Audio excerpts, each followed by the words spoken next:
नमस्कार दोस्तों, इस वीडियो के अंदर हम क्लास 6 में राजस्थान बोर्ड के अंदर राजस्थान अध्ययन की जो बुक चलती थी उसके ऑब्जेक्टिव क्वेश्चंस देखेंगे। जो भी विद्यार्थी चैनल पर नए हैं वो चैनल को सब्सक्राइब कर ले और वीडियो को लाइक कर ले ताकि जो भी यूजफुल वीडियोज है दोस्तों वो आपको टाइम टू टाइम मिलते रहें। शुरू करते हैं। पहला सवाल है, 2011 की जनगणना के आधार पर राजस्थान की कुल साक्षरता प्रतिशत है। तो दोस्तों 2011 की जनगणना के आधार पर राजस्थान की साक्षरता प्रतिशत 66.11% है। So option C is the right answer. अगर आपसे पूछा जाए 66.11% में से पुरुष साक्षरता और महिला साक्षरता कितनी है, तो यह भी मैं आप लोगों को बता देता हूं। इसमें पुरुष साक्षरता जो है वो 79.2% है और महिला साक्षरता 52.12% है। ठीक है, यह भी आपको ध्यान रखना है।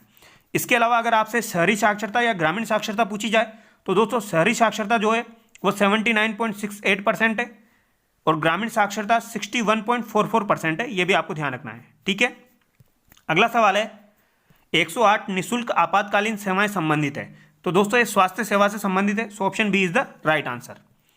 अगला सवाल है, राजस्थान का सबसे लंबा राष्ट्रीय राजमार्ग एवं सबसे छोटा राष्ट्रीय राजमार्ग है।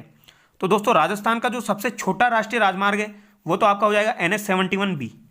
ठीक है, जिसका नया नंबर क्या है 919। ये भी आपको ध्यान रखना है, ये काफ़ी बार एग्जाम में पूछ लिया जाता है। और राजस्थान का जो सबसे लंबा राष्ट्रीय राजमार्ग है इसका आंसर आप मुझे कमेंट करके बताएंगे। आपके ऑप्शन है NH11, NH15 और NH62। इन तीनों में से राजस्थान का सबसे लंबा राष्ट्रीय राजमार्ग कौन सा है, ये आप लोग मुझे कमेंट करके बताएंगे। अगला सवाल है, बैंक एक ऐसी संस्था है जो का व्यवसाय करती है, जो मुद्रा का व्यवसाय करती है। ठीक है, बैंक किसका व्यवसाय करती है, मुद्रा का। अगला सवाल है दोस्तों, राजस्थान में आयुर्विज्ञान महाविद्यालय किन जिलों में है, नाम लिखिए। तो दोस्तों आयुर्विज्ञान महाविद्यालय जो है ये आपका जयपुर में, जोधपुर में, अजमेर, बीकानेर, कोटा और उदयपुर में स्थित है। ठीक है, एक बार फिर से रिपीट कर देता हूं, जयपुर, जोधपुर, अजमेर, बीकानेर और कोटा उदयपुर में स्थित है। ठीक है, अगला सवाल है दोस्तों, निम्नलिखित में से कौन सा भौतिक प्रदेश राजस्थान में स्थित नहीं है। तो इनमें से राजस्थान में कौन सा स्थित नहीं है, तो दोस्तों हिमालय पर्वत जो है वो राजस्थान में स्थित नहीं है। So option D is the right answer. Aravalli पर्वत, पूर्वी मैदान और थार मरुस्थल राजस्थान में स्थित है।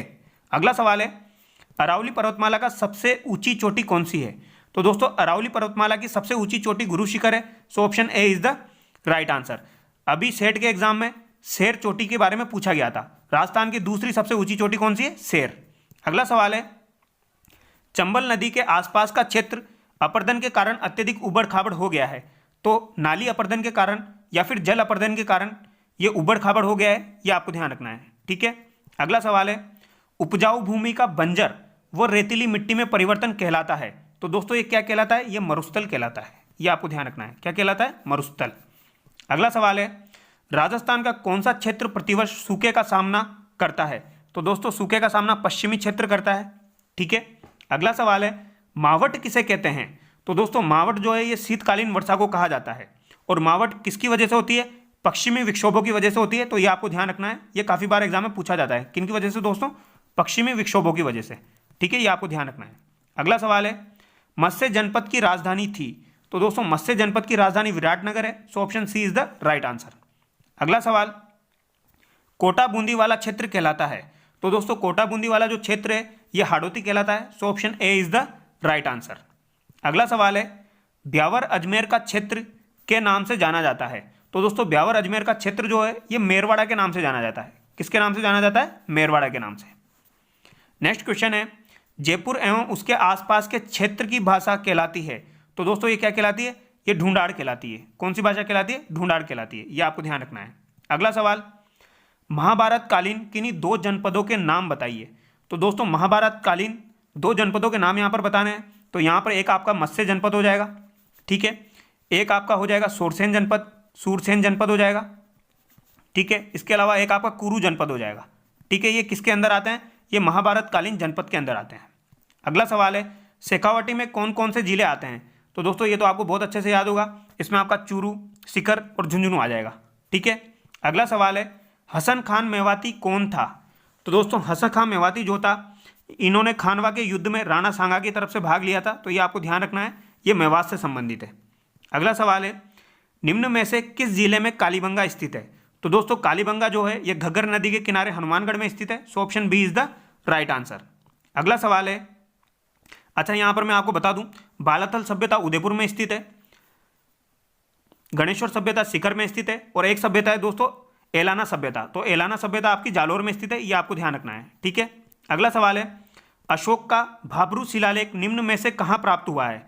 तो दोस्तों अशोक का भाब्रू शिलालेख 1837 में बीजक की पहाड़ी पर कैप्टन बर्ड के द्वारा खोजा गया था।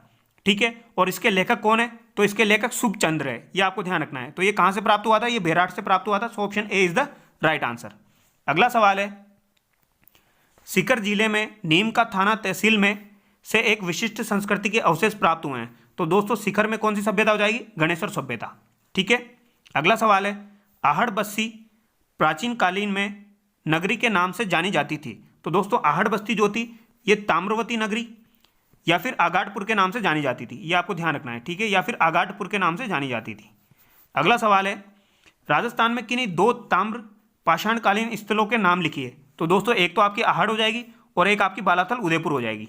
ठीक है, अगला सवाल है बालाथल सभ्यता के अवशेष किस जिले से प्राप्त हुए हैं? तो दोस्तों ये उदयपुर से प्राप्त हुए हैं। ठीक है, अगला सवाल है आहड़ सभ्यता किस नदी के किनारे विकसित हुई है?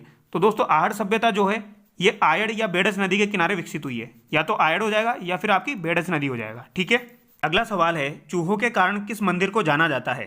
चूहों के कारण दोस्तों करणी माता के मंदिर को जाना जाता है। So option B is the right answer. Karni Mata का जो प्रसिद्ध मंदिर है दोस्तों वो देशनोक बीकानेर में बना हुआ है। कहाँ पर बना हुआ है? देशनोक बीकानेर में। और यहाँ पर जो सफ़ेद चूहे होते हैं उन्हें काबा के नाम से जाना जाता है। अगला सवाल है ऊँटों के देवता के रूप में किसे पूजा जाता है? तो दोस्तों ऊँटों के देवता के रूप में फाबू जी को पूजा जाता है। So option C is the right answer. ऊँटों को पालने वाली जो जाति होती है दोस्तों वो रेवारी कहलाती है। क्या कहलाती है? रेवारी। और फाबू जी की फड़का वाचन जो है वो रावण हत्ता वाद्य यंत्र के साथ किया जाता है, और फाबू जी के फव्वाड़े जो है वो माट वाद्य यंत्र के साथ गाए जाते हैं। तो ये दोनों बातें भी आपको ध्यान रखनी है, काफ़ी बार एग्जाम में पूछ ली जाती है। अगला सवाल है चीनी मिट्टी के सफ़ेद बर्तनों पर कौन से रंग के अंकन से ब्लू पोएट्री का निर्माण होता है? तो दोस्तों यहाँ पर कौन सा रंग आ जाएगा? नीला रंग। ठीक है, ब्लू कलर आ जाएगा। ब्लू पोएट्री के जो प्रसिद्ध कलाकार है दोस्तों वो कौन हो जाएंगे? कृपाल सिंह शेखावत। ये आपको ध्यान रखना है, कौन हो जाएंगे? कृपाल सिंह शेखावत। और अगर आपसे मीनाकारी के पूछे जाए तो मीनाकारी के प्रसिद्ध कलाकार है कुदरत सिंह। ठीक है, ये दोनों नाम काफ़ी बार एग्जाम में पूछे जाते हैं, तो इनको ध्यान रखना है। ठीक है, अगला सवाल है तेजाजी ने किसके लिए अपने प्राणों की बाजी लगा दी थी? दोस्तों तेजाजी ने लाचा गुजरी की गायों को बचाने के लिए अपने प्राणों की बाजी लगा दी थी, तो ये आपको ध्यान रखना है। ठीक है, अगला सवाल है गणगौर के अवसर पर किसकी पूजा की जाती है? दोस्तों गणगौर के अवसर पर शिव और पार्वती की पूजा की जाती है। ठीक है, शिव और पार्वती की पूजा की जाती है, और गणगौर का त्यौहार जो है वो चैत्र शुक्ल पक्ष की तृतीया को आता है, ये आपको ध्यान रखना है। अगला सवाल है पश्चिमी राजस्थान की कितनी बोलियां है? नाम लिखिए। तो दोस्तों पश्चिमी राजस्थान की आपकी मारवाड़ी हो जाएगी, मेवाड़ी हो जाएगी, शेखावाटी हो जाएगी और वागड़ी हो जाएगी, ये आपको ध्यान रखना है। ठीक है, और पूर्वी राजस्थान की अगर आपसे पूछी जाए तो पूर्वी राजस्थान में ढूंढाड़ी, मेवाती, अहीरवाटी और हाड़ौती हो जाएगी। ठीक है, अगला सवाल है बनास किस नदी की सहायक नदी है? तो दोस्तों बनास चंबल नदी की सहायक नदी है। So option A is the right answer. और चंबल नदी की सबसे लंबी सहायक नदी कौन सी है? तो वो भी बनास ही है, ये आपको ध्यान रखना है। ठीक है, और अगर बनास की सबसे लंबी सहायक नदी पूछी जाए तो बनास की कौन सी हो जाएगी? खारी हो जाएगी। ठीक है, चंबल की सबसे लंबी बनास, बनास की सबसे लंबी खारी।